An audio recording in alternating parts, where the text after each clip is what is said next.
بسم الله الرحمن الرحيم. دولة كينيا ayaa geed dheer iyo mid gaaban u kortay siday u marin habaabin lahayd dacwadii laga geeyay maxkamadda caalamiga ah ee cadaaladda adduunka ICJ.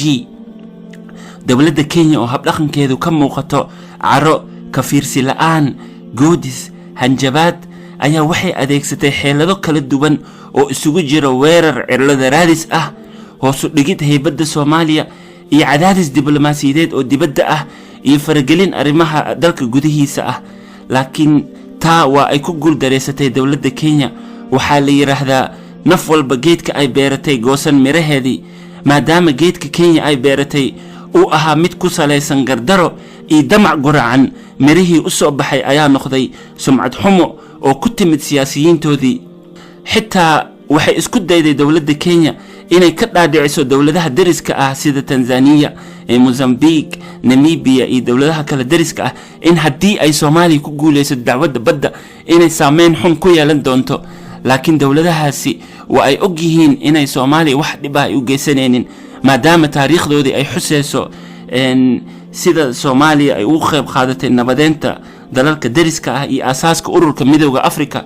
tusaale ahaan waxaa ka mid ah heshiiskii Muqdisho ay ku kala saxiixdeen Uganda iyo Tanzania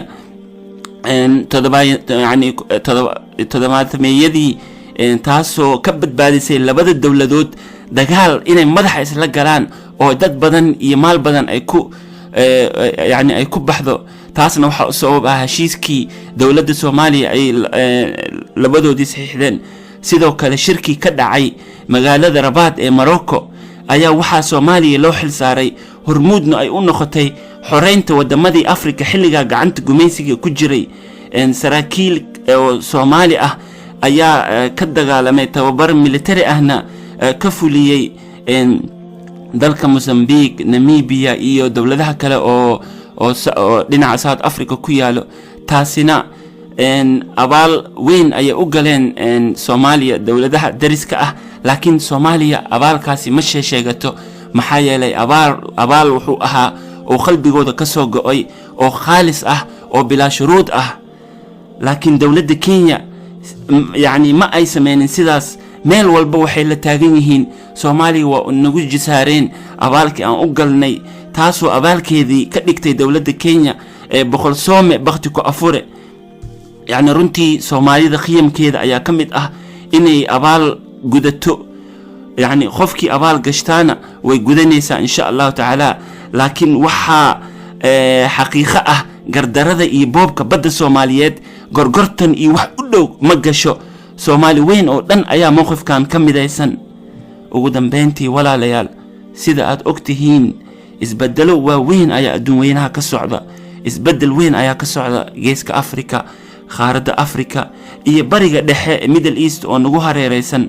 dalal badan oo dana gaar ah oo leh ayaa indhaha nagu haya.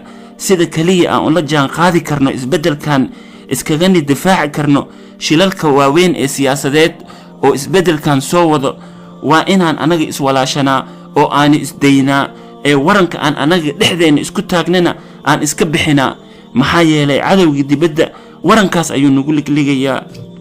xaaladeyna maanta waa tii awowayaasha Soomaaliyeed ay dhihi jireen waranka ninka kugu dhiftaa iyo ninka kugu dhaqdhaqaajiyaa kee baa daran. sida kaliya aan uga bixi karnana waa arrinkan, waa inaan la imaano sulux iyo saamaxaad iyo is-aqbalid, is-aaminid iyo is-tanaasul insha Allah taala.